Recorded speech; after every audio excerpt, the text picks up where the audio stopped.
The African Development Bank Group meetings have kick-started in the Red Sea resort of Sharm el-Sheikh. Addressing the inaugural session, President Abdel Fattah el-Sisi expressed his appreciation to the role played by the bank in addressing development issues in Africa, especially in light of mounting global economic challenges. President Abdel Fattah el-Sisi expressed on Tuesday his appreciation to the role played by the African Development Bank in addressing development issues in Africa, especially in light of mounting global economic challenges. Addressing the inaugural session of the African Development Bank Group's annual meeting in the Red Sea resort of Sharm el-Sheikh, President el-Sisi reiterated that Cairo is in continuous support of the efforts to achieve economic development in the continent. He said such meetings offer a chance to exchange expertise to face climate change repercussions, adding that drought repercussions have caused $70 billion of losses in Africa. The president asserted that climate change consequences are most pressuring on least developed nations, adding that mounting challenges and post-COVID consequences facing the world are clear to all. The head of state called on financing institutions to reconsider conditions that qualify countries for loans. He said the private sector should be encouraged to finance environmentally friendly schemes in Africa. President el-Sisi highlighted the role played by the AFDB in finding financing solutions that are suitable to the needs of the continent and the climate change effects it is facing.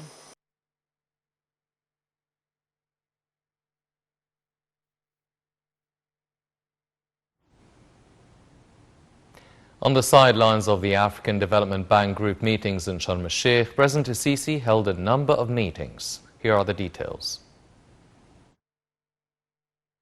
The president held talks with Burundian Prime Minister, who thanked him for Egypt's continued support to his country to provide its development needs, as well as Egypt's stance in backing Burundi on all regional and international forums.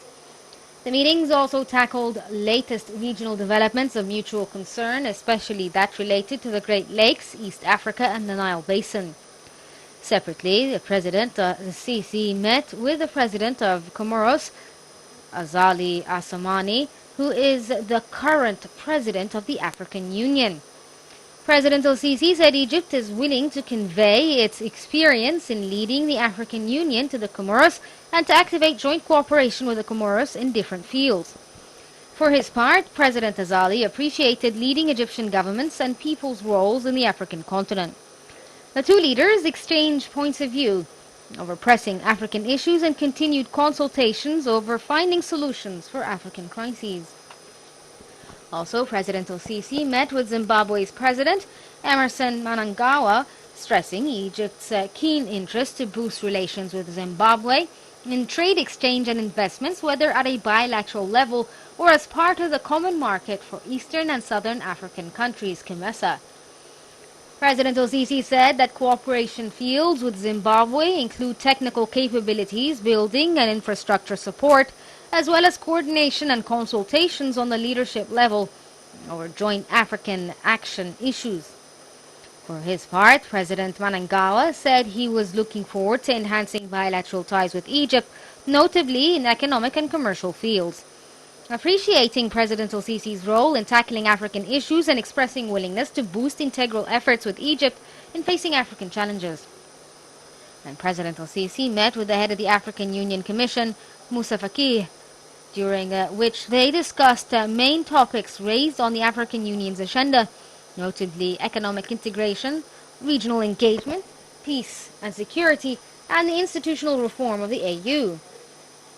The two sides agreed on continuing close coordination in light of Egypt's position as a key driver for joint African action in order to tap on the leading Egyptian political and development role in serving African continent's interests effectively.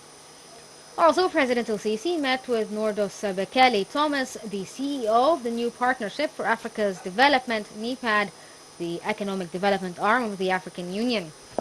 The meeting followed up the implementation of priorities set by Egyptian presidency of the NEPAD program between 2023 and 2025 through securing needed financial resources for continental projects within Africa's 2063 development agenda. The President held another meeting with COMESA Secretary General Cheleche Mbato Kempawe.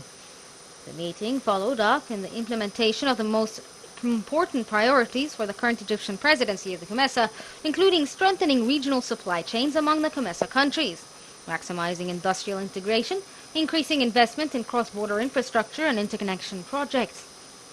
The two sides tackled consultations needed to guarantee a smooth delivery of the COMESA presidency from Egypt to Zambia.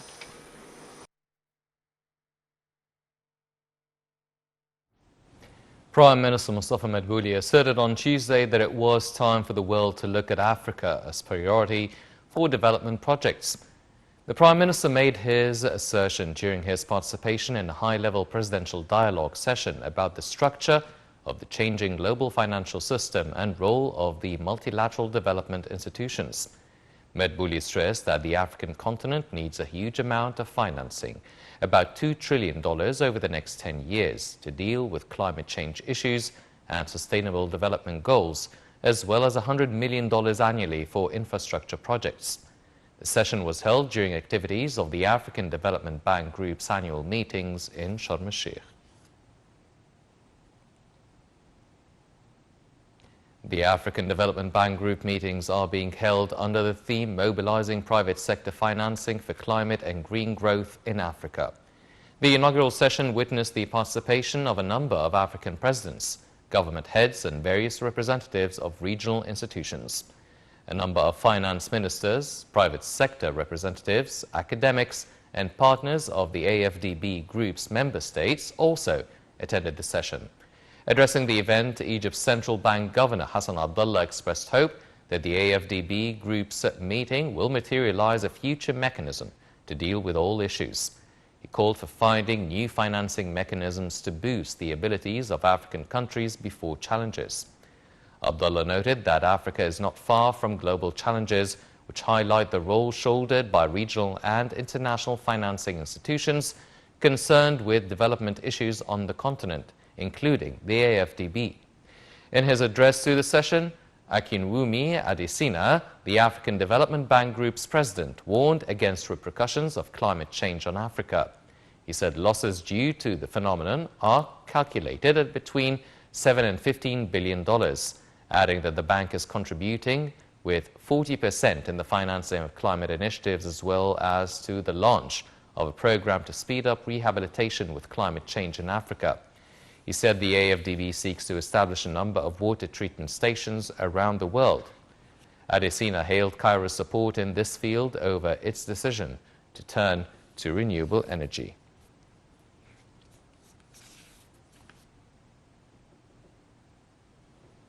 Minister of Defense and Military Production General Mohammad Zaki witnessed on Tuesday via video conference the implementation of the main phase of the Tactical Mobilization Command Center's project affiliated to an Air Defense Forces formations. Minister Zeki discussed with participants in the two projects the management methods adopted to various situations. The minister hailed the decisions taken by leaders and officers. The project is being conducted over several days.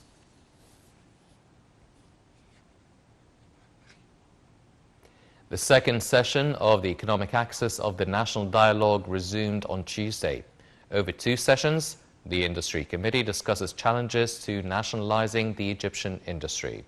The local and international Private Investment Committee reviews analyzing the investment climate in addition to challenges facing the sector.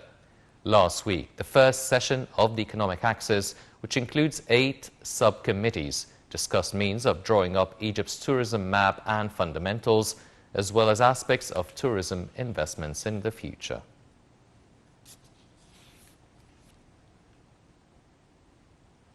The Interior Ministry has organized 2 training courses in the field of combating crimes of violence against women and human rights. The training courses have been organized in coordination with the United Nations Office of Drugs and Crime and the Spanish Embassy in Cairo. This came within the framework of the ministry's keenness to raise capabilities of the human elements and students of the Police College, in addition to a number of officers concerned with combating crimes of violence against women and human rights.